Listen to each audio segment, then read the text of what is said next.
Sa gitna ng 10 bilyong pisong pork barrel scam, hindi lang mga senador kundi maging ang kanilang mga chief of staff ang itinuturong nagpasimuno ng pagnanakaw umano ng pondo ng bayan. Hindi natin sila binoto at hindi naman mga kilalang personalidad, pero tila sila nga raw ang may tuturing na mga little senator. Gaano nga ba kalawak ang kapangyarihan ng pwestong ito? Nitong mga nakalipas na araw, gumawa ng ingay ang mensahe ng dating Chief of Staff ni Senator Juan Ponce Enrile na si Attorney Gigi Reyes na nilaglag umano siya ng kampo ng senador sa kontrobersyal na PDAF scam. Ayon sa tagapagsalita ni Enrile na si Attorney Enrique de la Cruz, hindi raw pwedeng kasuhan ng plunder si Enrile dahil wala raw kinalaman ang senador sa kung anuman ang pinirmahan ng kanyang Chief of Staff. Sa mga ebidensyang inihain ng National Bureau of Investigation o NBI sa Ombudsman, lumabas na si Attorney Gigi Reyes ang tumanggap umano ng kickback mula sa pork barrel at pumirma sa mga dokumento. Hindi pinipirmahan ng senador Except doon sa mga iba, hindi ko alam. No? Pero kay Senator Enrile, walang ganon. Endorsement lang. At yung endorsement niya, hindi patungkol sa anumang NGO. Pero ayon kay Reyes, may basbas daw ni Enrile ang kanyang mga ginawa at sinabihan din daw siya nito na sabay nilang haharapin kung anuman ang reklamong isampa sa kanila. Hindi ito ang unang pagkakataong nadawit ang pangalan ni Attorney Gigi Reyes sa iskandalo. Enero nitong taon, nalagay na rin siya sa alanganin matapos madikit ang kanyang pangalan sa Senate Funds controversy. Itinuring nga raw siyang 25th senator dahil siya na raw halos ang nagpapatakbo sa Senado. At ang pagkakaroon umano niya ng relasyon sa kanyang boss sa Enrile. Dahil dito, nagpasa siya ng kanyang irrevocable resignation at hindi na muling nasilayan pa ng publiko hanggang sa napaulat na umalis na siya ng bansa bago pa mo siya kasuhan at ang ibang mambabatas, kasama na si Enrile. Bakit nga ba nasasangkot sa kontrobersya ang mga chief of staff? Ano ba talaga ang kapangyarihan ng isang chief of staff ng isang senador? Para alamin ang kasagutan, nakapanayam namin ang dati at kasalukuyang chief of staff ng dalawang mambabatas. Una naming nakausap si Attorney Rudy Kimbo. 1.5 taon siyang naging chief of staff ng nooy Senador Orly Mercado at 12 taon namang nanilbihan kay Senador Juan Flavier. Ayon kay Attorney Kimbo, malaki ang sakop ng responsibilidad ng isang chief of staff. Siya kasi ang nagsisilbing mata at tenga ng senador sa opisina at sa lahat ng bagay na may kaugnayan sa kanyang trabaho bilang senador. Ang primary responsibility ng chief of staff ay patakbuhin yung kanyang opisina. Madaming concerns ang senador. So, madaming trabaho, madaming hearings na ina-attend, madaming functions na pwedeng gampanan. So, ang role ng chief of staff, patakbuhin ng maayos yung opisina para wala na siyang problema. Bilang kanang kamay, nasa kapangyarihan ng Chief of Staff na manduhan ng mga tao sa opisina ng senador. Para mas maintindihan, ang Chief of Staff ang pangalawang makapangyarihan sunod sa senador. Nakapailalim sa kanya ang ilang sangay sa opisina ng senador na umahawak sa mga usaping administrative, political, legislative, financial, pati na ang PDAF distribution.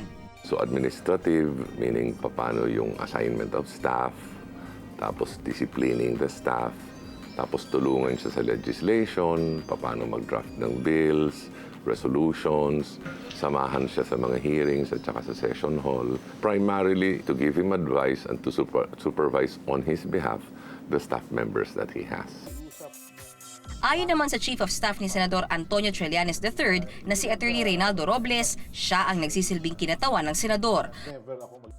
Tulad na lang sa sitwasyon ni Trillanes na naupo lang sa Senado taong 2010 dahil tumakbo at nahalal siya habang nakakulong. Si Attorney Robles ang halos nag-asikaso lahat ng gampanin ni Senator Trillanes bilang mambabatas. Palagi naman alter ego yan ng senador na nirepresent niya. No? Parang kadalasan din naman pag hindi pwedeng maka-attend yung senador, ang pinapadala yung chief of staff. So, in that sense, because hindi siya makapunta rito, I acted as his representative here. No? Sometimes may mga kailangan gawin, kailangan kausapin yung mga ibang senador. As the highest ranking representative niya here, yun ang ginawa ko para sa kanya. Responsibilidad din ng Chief of Staff na makipag-ugnayan sa ibang senador at kapwa Chief of Staff sa usapin ng pagbalangkas at paggawa ng batas. Senator and the staff members, as well as yung ibang kagaya dito sa Senado, no? Chief of Staff din ang principal parang go-between between the senator and the Senate Secretariat at saka yung ibang opisina ng ibang senador. No? Normally yan, kung halimbawa yung isang senador may gustong ipanukala, mag-uusap muna yung mga chief of staff, no? To coordinate. No? Para planchado na bago kausapin mag-usap yung mga senador mismo. No? Pagdating sa mga request ng paghingi ng financial assistance at pag-distribute ng PDAF, may basbas daw ng senador ang bawat dokumento na kanilang pinipirmahan. Ginagawa ng senador is merong ino-authorize either before the act or meron na siyang written authorization or after the act kino-confirm yung ginawa nung tao niya. Doon naman sa PDAF, siyempre ang principal na interesado dyan, yung senador or yung legislator. No? Alam mo, pwedeng malusutan ka ng minsan, 2 beses. Pero kung yung buong PDAF mo na ang involved, mahirap na na paniwalaan na hindi mo malalaman kasi lalo na kung year after year nangyari.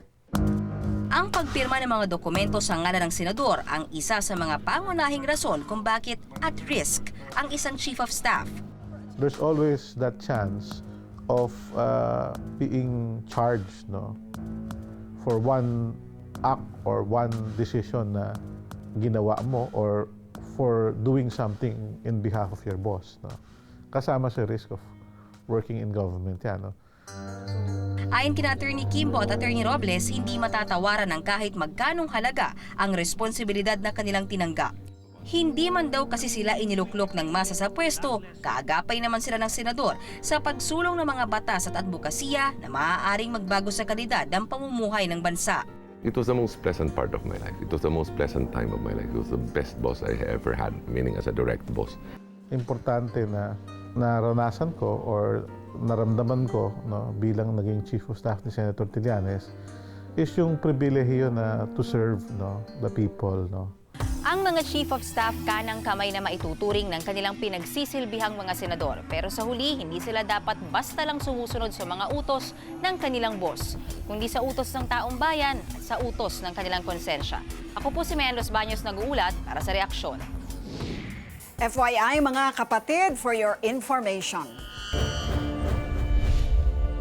Bagamat nagkaroon at nagpapatuloy pa rin ang matinding kaguluhan sa Zamboanga, maaari pa rin tayong makaasa sa pagpasok ng mga mamumuhunan sa bansa. Ito ay kung pagbabatayan ang huling inilabas na Global Dynamism Index Report ng Grant Thornton, isang organisasyon na pinag-aaralan ng pagkilos ng mga nangungunang ekonomiya sa mundo.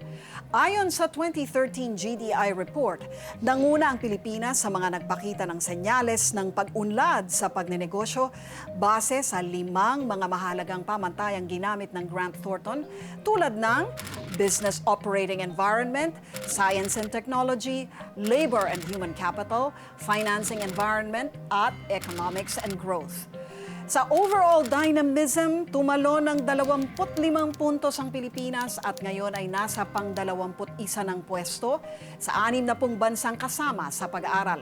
Sumunod lamang dito ang China na may 17 puntos at pumangatlo naman ang Venezuela na may 15 puntos na pagtaas. Nakakuha ang Pilipinas ng 80 puntos sa larangan ng economics and growth, bunsod ng mataas na pag-angat sa gross domestic product o GDP ng bansa. Umangat din ang puntos ng bansa sa labor and human capital na halos 68 at sa business operating environment na 62. Sa larangan naman ng science and technology, nakakuha ang bansa ng mababang puntos na 19 lamang. Sa pangkalahatan, isinasaad ng GDI report na kasama ng mga tamang polisiya, maraming mas magaganda pang oportunidad ang maibibigay ng bansa para sa mga magnenegosyo. Kung walang magsasabi, walang mangyayari. Ang opinyon mo, pinakikinggan, pinag-uusapan dahil ang bawat balita may katumbas na reaksyon. Ako po si Lucy Cruz Valdez. Magandang gabi po sa inyong lahat.